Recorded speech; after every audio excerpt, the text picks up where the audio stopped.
there's a poopy suit, so it's called, that green, like, over coveralls type thing. It's like, my mom found it at a thrift store. Anytime I go out in the cold, I put it on, and people are like, "All right, were you in the Coast Guard?" Awesome. Well, it's a good look, and suitable for some guys who've given up worldly possessions to follow their dream. It's been worth it. John, are you muted still? I don't think so.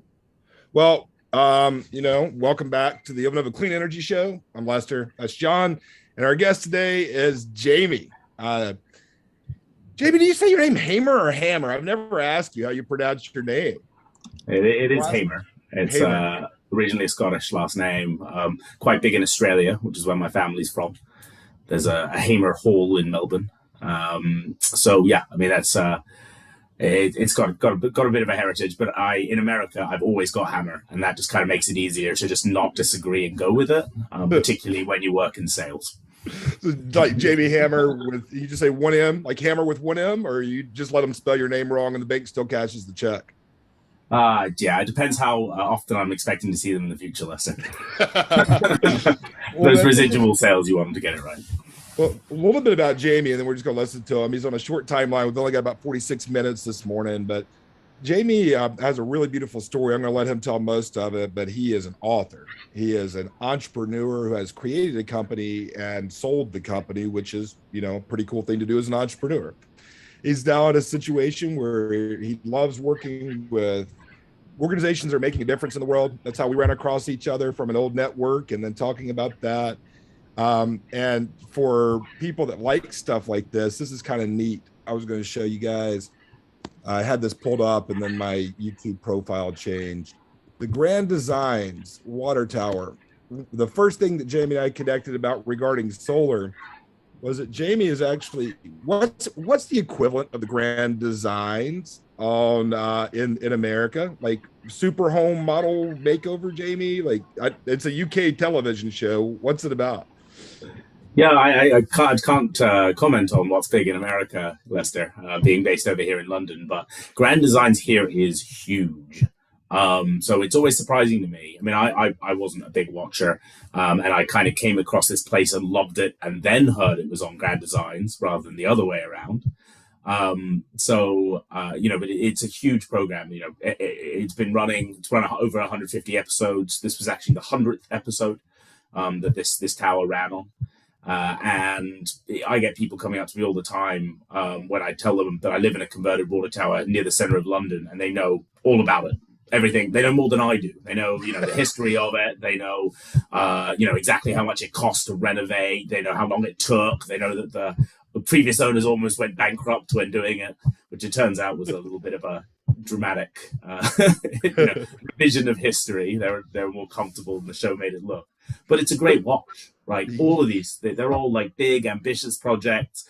Half of them go wrong. Some things about this particular, redesign, refurbishment definitely went wrong, including it going massively over budget. But it's a cool story and a great TV show. So I definitely recommend anybody listening have a watch. Maybe watch this episode, which got rated among the best episodes ever of the show. But either way, like if you like a little bit of drama and some really crazy houses that are made out of all sorts of things, barns blasted into rock faces, whatever you like, you can find some pretty crazy watching and have a good time getting behind that. So do you live up here or down here? I live in the middle. So you see those slits in the middle. Not the circle ones. My housemate Evan lives there, who's conveniently an electrical engineer. Those slits below it. You need an electrical engineer to live in this sort of house. You can't literally could not live there without him. So those longer slits there are the master bedroom. That's cool. And then you actually, despite the fact that it made no sense at all, and we'll look back to this later on, chose to put solar up in a way I have never seen solar installed before. Is it my understanding that you put the solar up on the side of these buildings? Is it this part, or like right here is where your solar is going up, like vertically on the sides? Yeah, I can tell you, Lester, this is going to be, I hope it'll make a big impact to the actual, sustainability of the building might if we do it right, I've modeled this with you, it might do sort of a third of my electricity. To some extent, it's going to be a statement because there is no great place that would be allowed to put solar on this building. I actually don't own the land around it. It's a listed building, which means that there are all sorts of UK laws which prevent you from making any changes to the actual listed tower bit. So the only place that it would be suitable to put solar panels are on the side of the cube. So the sort of the extra bit that's been built on to make it into a large enough living space. Now that is currently clad with something that's called ACM cladding. ACM cladding being quite famous in the UK. There was a big disaster called the Grenfell Tower. I actually can't remember off the top of my head. I think about 50 people died when it went up in flames a few years ago. And one of the big reasons behind that was the cladding itself was flammable. So there's this huge crisis, which the government has just now, like 2.5 years on from them, committed to doing something about by charging the developers that went ahead and installed this pretty irresponsible cladding. So a lot of developers have just been doing this for years and years and years, and now suddenly a bunch of people who had worked hard to get onto the housing ladder and bought these places in good faith are now being told they just can't be sold because of the cladding around them. So it's affecting a huge amount of people in the UK, and a huge amount of houses that just can't be underwritten for a mortgage or for sale since that disaster. So you got rid of the cladding and put solar panels as the walls? Got rid of the cladding and put solar panels as the cladding. Yeah. The cladding. Yeah. And so that's a process that's ongoing. I've got planning permission for it. I'd expect it to be done by the summer. And then stage 2 will be to get a pergola over that top bit, which also has solar panels. So moving towards something that could be increasingly sustainable landmark, I hope, in line with my values and ways that I want to give back by setting an example in what's not a very saturated or forward-thinking solar community in the UK, I would say. So speaking of that, because values usually, a lot of them are formed from how we grew up. So one of the things I always like to ask folks, we're going to loop back to all that stuff, but what was growing up like for you, man? Like, where were the seeds of this desire to do something that's beneficial for everyone on the planet, do you think? Yeah, I mean, I think it came from having a diverse life experience and from moving around a lot. I was born in Australia. I lived in London till I was 7. I moved to Bermuda, which is a really, really interesting place with tons of solar, as you might expect. But some other sort of environmental and socioeconomic problems that I was exposed to at quite a young age. Then I went away to high school in Boston, had a really good education there, and then decided to travel for a year. Went to university in Edinburgh in Scotland, and sold educational books door to door, much like you gents did for a couple of my college summers, which was really eye-opening for me. And I think throughout all of this, whether it was like seeing all of the at the time in Bermuda, there was quite a lot of social unrest. It wasn't always hugely safe. Or, selling door to door in some really poor neighborhoods. I realized I wanted to make a difference, but I've always been, as is, probably the path for my family, I've always been quite academic and I don't want to necessarily just dive in and get involved in a humanitarian cause, as weirdly as that sounds, where I love mentoring people. I've got my sales team here. I'll do anything for them. And I love mentoring them on a one-to-one basis, but that's not a scalable way to make an impact, right? I mean, yeah, don't get me wrong. I love making an impact on whatever what's probably 50 families within a wider sales organization and providing people with employment and guidance. That makes me feel good individually, and I love it, and it is making a difference. But I want to make a difference on a much grander scale. And whenever I take a step back and think about, if I have $1 in my name, am I going to give it to a humanitarian cause where I can really see the impact of helping one person, or an environmental impact where it's, in my mind, it's the most needed for the long time to impact humanity? I'm going to give that $1 to environmental causes. So let's talk about that in a second. But let me ask you about something that you said there, or not that you didn't say, but something I think about. John and I have talked about.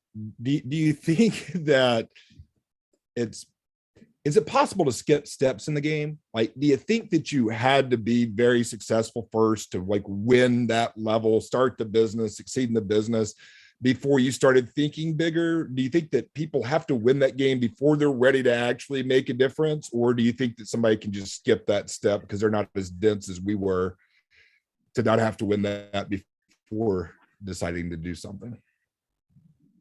That's a really interesting question. I think it comes back to your values and motivations, which is why I think that was a great question to ask. I am money motivated enough and status motivated enough that I probably couldn't. I think. I mean, just being realistically. Yeah. I mean, like, so what I was brought up to, what success was being successful in industry, whether that industry was financial financial analysis, like it was for my dad, or banking and engineering, like it was for my mom. Like being academically and then fiscally successful was paramount. And then it's the same thing my parents have done: take a step back, look around, having succeeded in the primary goal, and say, wait, okay, how about was this the right destination? Am I here? And now that I have this money, what can I do for it? So my parents are going through a very similar journey at the moment. Sort of on the verge of retiring, although I believe they will continue working forever.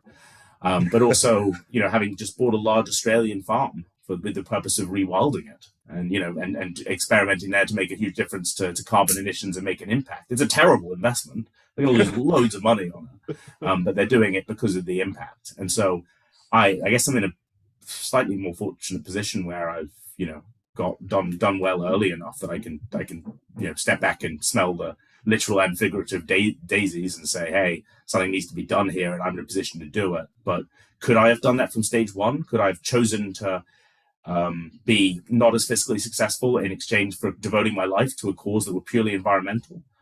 For me, probably not. Do I think there are people out there who can do that? Absolutely. Cool. So I guess the takeaway is, if you're super motivated and you're trying to win the game, go win it. Like, don't feel bad for wanting to win. And even afterwards, you can make a difference, maybe even more so.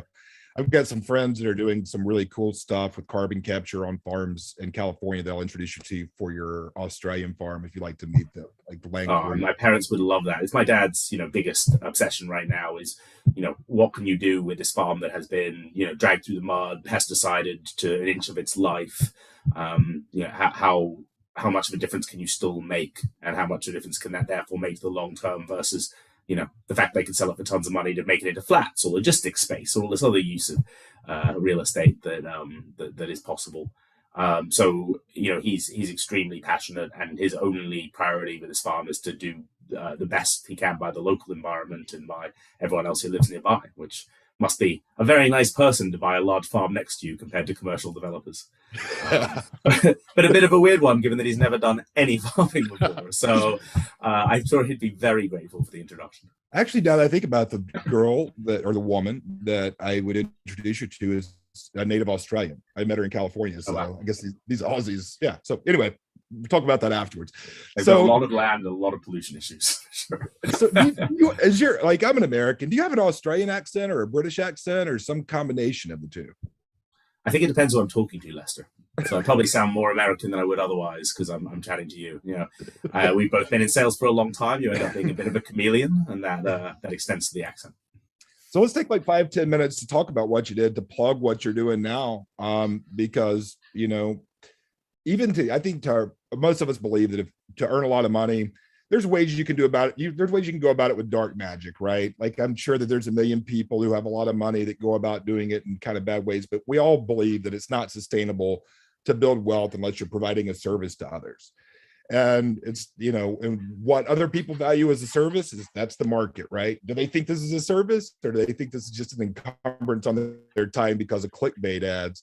So I'm just curious, tell us about your business journey real quick that you did win, and how that began and what your business is about currently. And then we'll talk about your current efforts to make the world a better place environmentally. Great. Yeah, sure. So I always struggle with, would I recommend people take the route that I did?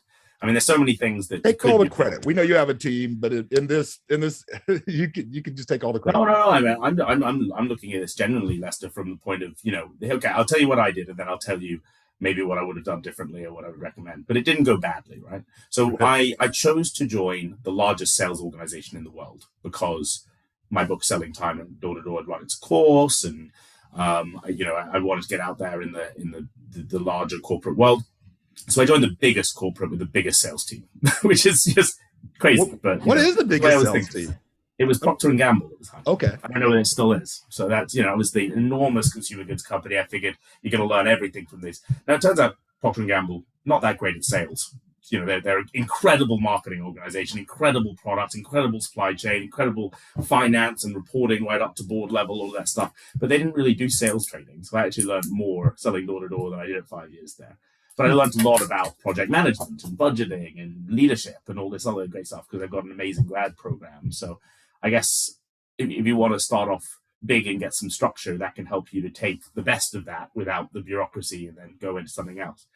But eventually I realized I wasn't making enough money to sustain my London lifestyle.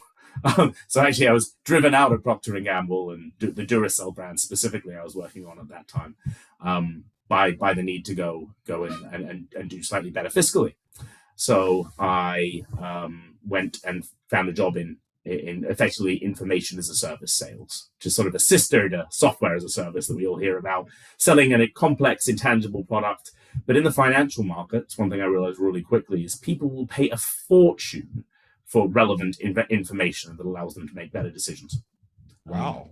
Okay. And as soon as I started to realize that and just how big these contracts were, and the fact that you could have these centralized hubs of excellence where everything else gets distributed from, and actually that individual expertise can be scaled and monetized so easily, I was completely hooked. And the other thing about working in a high margin industry, complex industry like that, is you as a salesperson gets treated so much better.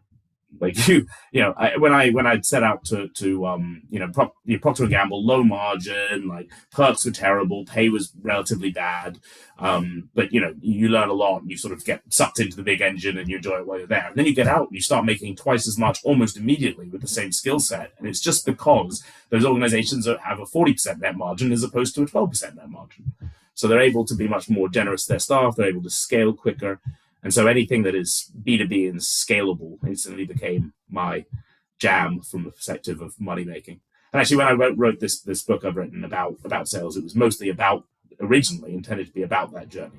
Okay, you're in sales. You should start looking for something higher margin, more complex, more lucrative to sell, and you'll be treated better. Was the original basic message. It's like so your product matters. Yeah, product matters. Also, who you're selling to. You should look for, when you start a business, it should be something that you yourself would buy. I mean, that's obvious. Otherwise, you're not going to feel that need. You're not going to sell it as well. But it also should be an industry where the people buying it are quite like you. And that's because, and I mean everything in terms of temperament. Great story from the book of a friend of mine, Stuart Lotherington, here in London, who judged an international sales competition of who was the best salesperson from a variety of industries. He actually went to Russia to do that, which is not usually what you associate. It's not usually top salesperson competitions over there, but more like to the top models. But in this case, it was salespeople. And he just observed a huge range of personality types. Like there were introverts, there were people who were soft-spoken, there were your loud and brash, more stereotypically car salesman type of people.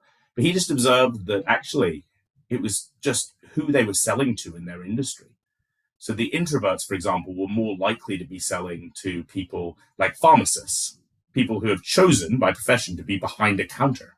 So they're more likely to respond to someone who's a little bit more softly spoken, a little bit more introverted, because they themselves are disproportionately likely to be. So like your American accent. Huh?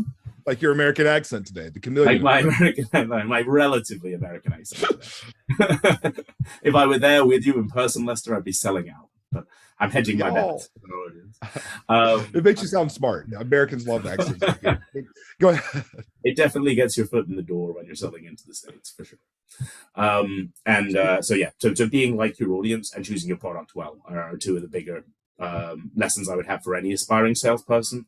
Just take a step back about, yes, what you enjoy, but also what is high margin, what is profitable, what is scalable, where are you going to be treated well, and where are you going to have the most success, because you're selling to people who have some personality-based characteristics in common with you. So here's a question along those lines I have.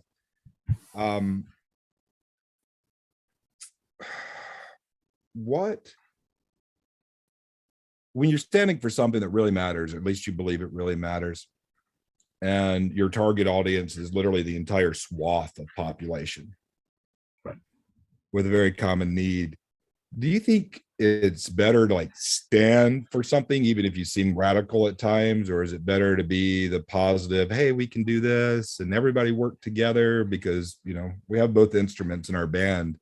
And like, what would you think? Like, I'm asking obviously personally because I'm kind of radical and turn people off often, but sometimes when I turn people on, they get really excited because they're like, wow, they're really doing something. What's been your experience? Is it just know your audience and who you're meeting with at the time, or like?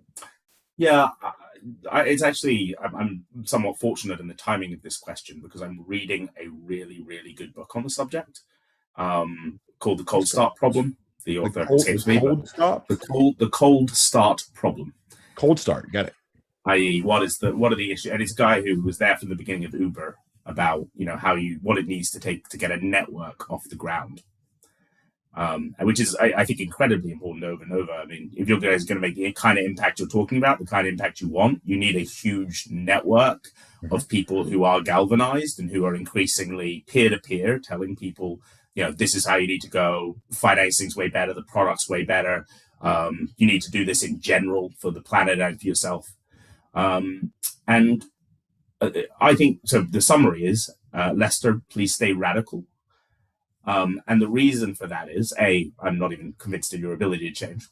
And then B, number two, I think one of the things it says is the most important thing is to find your hard audience, your people who are hard to attract and hard to retain, but incredibly valuable. And that's probably John, and that's probably a lot of the rest of your team, because, those people will provide such a disproportionate amount of value within the ecosystem. So there's a great example of Wikipedia. And there's one guy, I mean, Wikipedia is the biggest, has 120 times the words of the entire Encyclopedia Britannica set, 120 volume. Like, it's just an enormous amount of information there. And about 30% of it has been edited by one person, who's a border patrol guy who does this as a part-time job, unpaid. I'm blanking on his name, but a lot of the audience will probably know who he is, because he's, internet famous for being willing to spend so much of his time editing and adding to the sum of knowledge for Wikipedia. And he probably spends an average of about 3 hours a day on Wikipedia. And why does he do it? Just the joy, just the passion he has for the product, just because he's the right person to be that hardcore to such a large organization. So I guess if you're radical, you're more likely to attract those hardcores that be worth thousands, frankly, of people who are, mildly interested. I'm glad I asked that question. And thanks for the book. Speaking of books, what's the name of your book, in case people are watching and want to buy it? The Exceptional Sales Career. So a word of warning. This was supposed to be a smallish project about my journey and things you could learn from it. Turned into an enormous project of interviewing, what ended up being 116 sales professionals. And taking their key quotes, putting them into a book, organized into sections, everything I would have wanted as a playbook to get to where I wanted to be in sales, lead a team, start a business. There's a lot of good stuff in there. It is hard work because at the end of the day, it's an amalgamation of quotes from a bunch of people you don't know, and you probably need to wade through them to get at their wisdom. Actually, what I'd recommend, and I think this would be more value add, is to go to exceptionalsalescareer.com. And there you've got all of those interviews transcribed in full with audio if you want it. Not audio of the people speaking, robotic audio, but, an audio option. And then you can just filter by the kind of person you want to hear. So if you want to be in financial sales, listen to a few top financial salesperson. If you want to be in car sales, if you want to be in tech sales, if you want to start a business, just lose the entrepreneur tag and hear from 25 of the most spectacular entrepreneurs or entrepreneurial advisors that I was able to find in my extended network. So I think buy the book if you want to. Makes a great doorstep, looks pretty, but definitely go and check out all that wisdom that's all in one place. So exceptionalsalescareer.com. That's right. And then the company that you started, it's still going. It's just part of a bigger company, right? Like the financial services information sales. Is that something that people are really big into investing and not in the UK, they could still benefit from? Like, is there a website or a place to go to serve you there that would serve them? I mean, we've always been a private company. I mean, so I guess I didn't get onto that bit of it. So after realizing that information or software or tech as a service were scalable businesses with high margins were probably the place to be if wealth is an ambition of yours, then I went and founded my own in partnership with some journalists. Just realizing that having that center of excellence of brilliant journalists, you can then sell their content and scale their content almost on the, with basically no cost of user acquisition. So it actually doesn't take, if you can find an area that has a particular limited set of people who have expertise and you can bring most of them together, then you suddenly have this unbelievable moat that no one else can. And it turns out the pool of real estate journalists in Europe is very shallow, and bringing a few of the top ones together already had viability as something that people would subscribe to for surprising amounts of money. So we had 20 customers before we launched, just based off the fame of these journalists and how hard they really work. We were a £1 million revenue business in our first year. We were able to start employing after 4 months, and first employee was a fellow bookwoman, also sold door-to-door like us. Things just escalated from there. After 2 full years of trading, we were a £2 million business, got acquired by a larger entity that did 5 million in revenue last year. So it's a pretty big success story. And it just comes from choosing a high margin product that was super scalable, didn't require a huge amount of tech, was pretty basic. We actually used MailChimp and WordPress as our primary drivers. So it's, highly glorified and very profitable blog. But one that, you basically need to read now if you're in the European real estate markets. So why do you think, so is there a website people can go to that's still? Yeah, just go to reactnews.com. If you're in the universe of what we think is about 200,000 people who really care about commercial real estate in Europe, or who work in that industry, we're becoming a must-have. If not, you will see some big chunky headlines on big deals that are in European commercial real estate, if that's of interest. Cool. So let's swing this to one question that lead to the next one. So when it comes to wealth, what do you think people, before they have acquired any of it, believe that they will receive from it? And then what's actually good about it? Great question. I think I've had a competitive advantage. I do come from a wealthy background, and that's cool. My parents haven't given me anything, which I'm quite proud of. But because of that, the competitive advantage I had is that I never considered money to be an end itself. I think that everyone I talk to who isn't comfortable is just thinking about where they get money from in the short term, and usually the answers to that are salary, the guaranteed part of your income. Whereas if you're willing to take a bit more risk, you almost inevitably do better in the 50% outcome. So. One thing I would say is, one thing you realize when you have money is money itself means nothing. It's power. It's what you're able to do with it. It's freedom. And you'd be better off aiming for those things at the beginning, and the money will come. Because if you aim for the money, you are capping your ceiling, and you're going to make sure that you don't take the risk that you should be taking on a 50-50 risk-adjusted basis for your career. So I still operate the same thing I do. If I have a big decision coming up, I make a pros and cons list. I look at the net present value. I actually do a financial calculation of what my earnings might be in each scenario. And almost every time it's taken me down the riskier, scarier path. So I think my big advice would be, don't look at money as an end to itself. Not because it is, and it may or may not be. Maybe it'll make you happy. Just because it's not the most efficient way to acquire money. That's cool. So now let's talk about it. So now you do it, got all these things. Sorry for being distracted. Forgot about a phone call that I had, but that's all right. I was good. So now we got about 17 minutes left. Yeah. And you've done well. And you've started thinking about how you can make a big difference. You mentioned that you believe environmental stuff can make a big difference. I guess why that vector? Why did you personally choose environmental causes, and how do you see it as being a macro impact lever?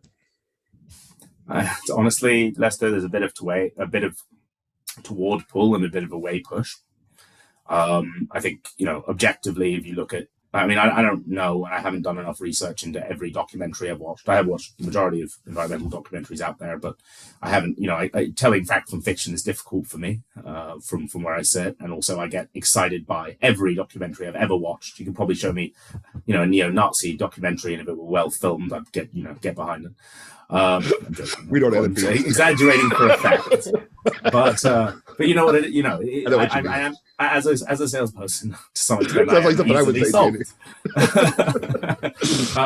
So it's not so much. It is that, like, I believe what I'm reading. I believe there is a crisis, and I believe we need to do everything we can about it. And it's also like going back to that same dollar, like humanity, maybe not on an individual level, maybe not on an individual country level. Maybe certainly not an individual village level, but humanity in general is doing great. Like we are leaps and bounds beyond what anybody who set this world in motion could have possibly hoped for humanity. So if you look at it from a very macro perspective, humanity's in a good shape, and the environment increasingly isn't. So I really want to take up the David cause rather than the Goliath in this one. Does this let me ask you this before I ask you about self-serving stuff. What question do you wish people would ask you more often? Well,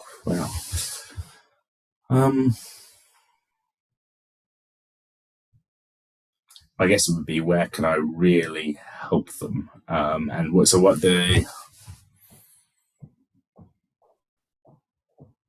wish people talk to me about psychometrics more, which is not something we discussed with at all. But I am such a big believer in psychometrics and in the objective evaluation of people and what they should be doing in life.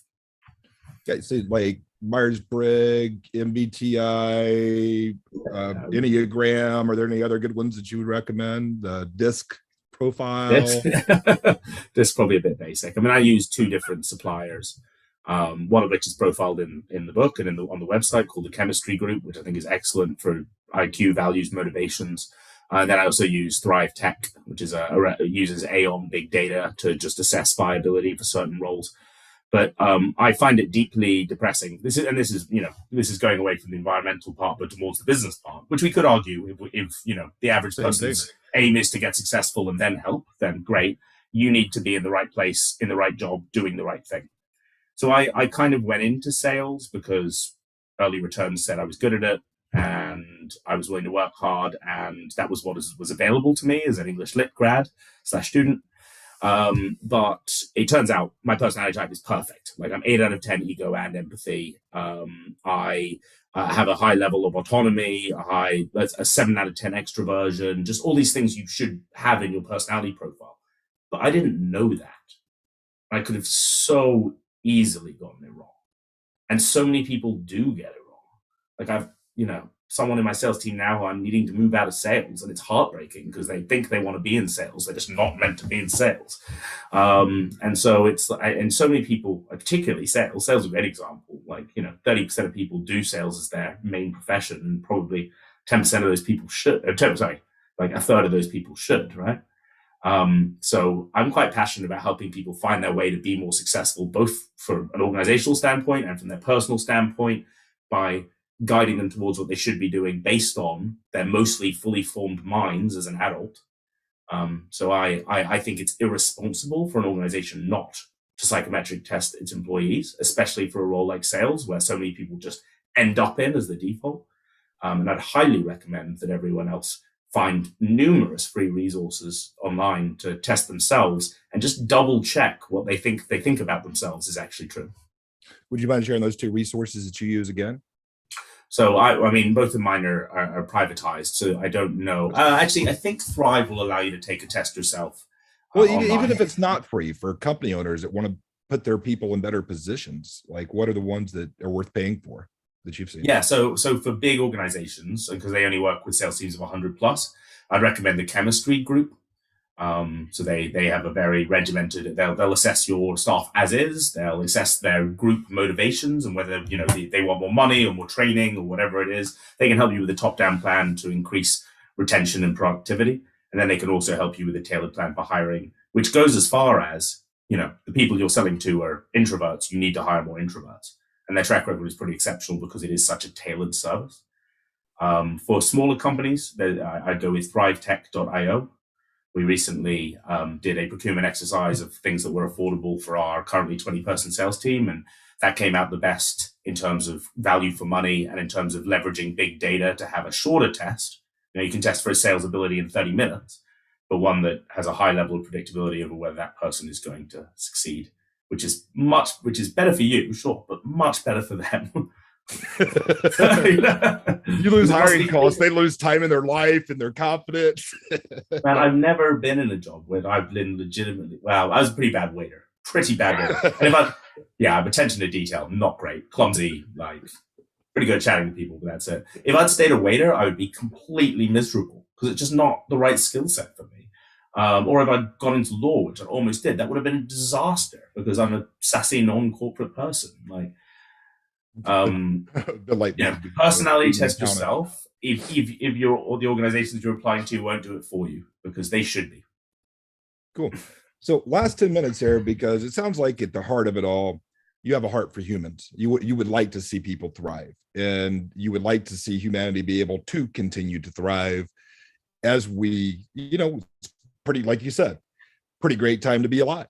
Except for we might be degrading the entire mechanism that allows us to support life. And that's how we came to energy to begin with. Yeah. John and I, we spent a long time doing the best we could to be useful for humans of all sorts in all sorts of different ways. And then eventually just realized, man, there's really nothing that energy doesn't touch. We're having this conversation because we can plug in our computers and because there's a lot of infrastructure along the way running on electricity to allow us to speak from the United States to London this morning. Whenever you go to wherever you're going to go, you're going to get in a car. And we just thought that if energy is pro-human, then we need a pro-human mechanism to spread that word, to create as big of a network as soon as we can.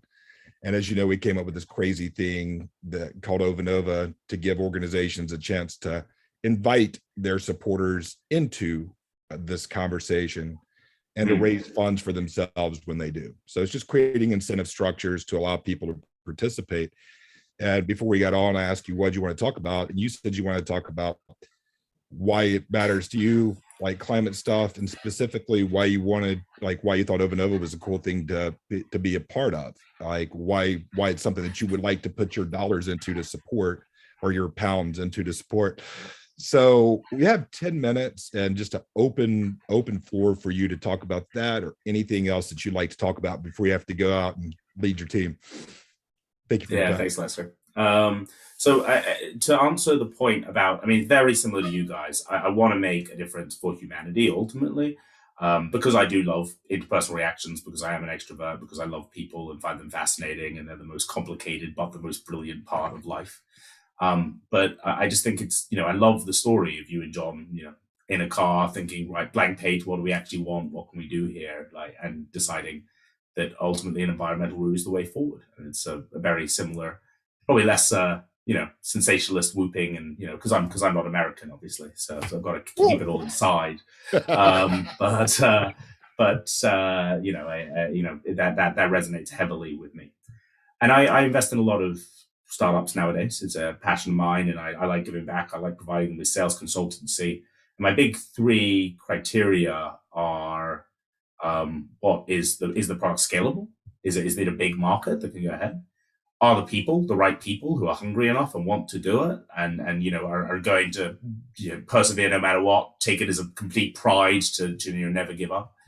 And then how is the competition? So is there already established competition that are absolutely great, that are going to be difficult, and that have the funds to sort of shut you down? Does it require patents? Can you get a competitive moat quite quickly?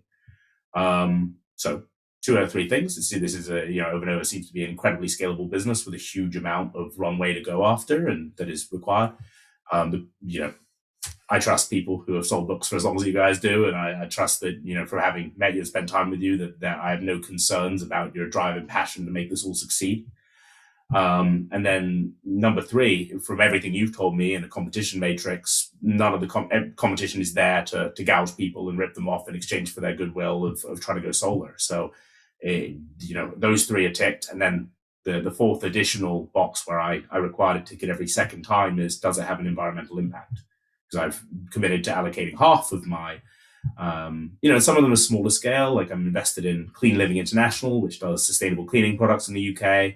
I'm invested in a sustainable bike lock company that is looking to replace, cars and your Uber bikes with the bike network throughout London. Like those are kind of, yes, they have an environmental aspect, and I like that, and it feels warm and fuzzy inside. Ovanova, because you are a proper impact investment, as I understand it, as I hope you decide to go for, where carbon reduction is the number one. That makes me feel much more warm and fuzzy inside. And so those are all the things that get me excited about Ovanova specifically.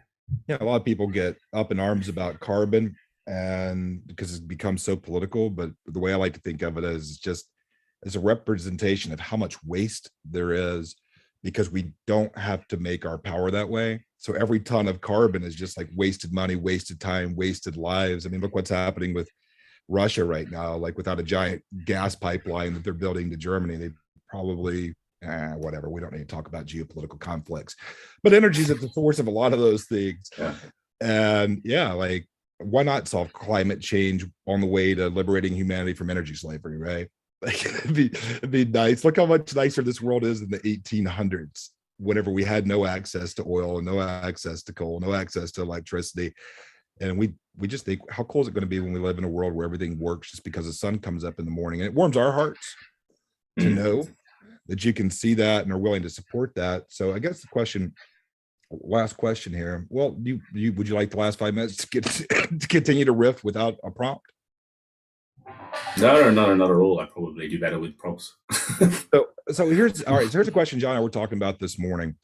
Sometimes it feels like it makes it more fun to tell the story, but we might be less effective than we have to be. We could just like, here's a great business opportunity. Like, when do you think it makes sense to tell the story, and when does it just bore people because it doesn't apply to them and they just want you to get to the point about what you can do for them? Like, you've built a business before. How much does the story matter versus here's what we're doing, here's how you get paid, here's how you save money type conversations? Or here's how you earn money by subscribing to our information in your case, or here's how you save money by making your own power in our case, Yeah, I mean, you're never gonna appeal to, the majority of people are in that state which we were talking about earlier, where they see money as the end goal, and so you're going to have to express it in monetary types to both. But I'd spend more time with the people who you can express things in terms of impact with. So that's probably not the people of the not consistently the end users of your product, but in terms of the people that are going to be massive from getting galvanized and getting behind the system and spreading the word, partially just to recharge your own batteries. I'd focus on spending the most time with them. But yeah, you need to have, if you're going to be mass market, which you guys need to be to hit your goals, you have to have both. Have to have your core environmentalists who will do it regardless of the price. And you're going to have people who do it just because it's a great investment. And the fortunate thing is, and the reason you should have increasing amounts of network effect as time goes on, you have both. I don't think if you want to be as big as you guys want to be, you can't have one or the other. But there's a question of who you're talking to at the higher levels and trying to get the distribution out there versus these individual conversations that probably your contractors and engineers at the lower level have. So we're talking to some investment bankers on Friday that think they like to invest in sustainability stuff. More story. Sustainability or impact? Right. Sustainability is still for profit.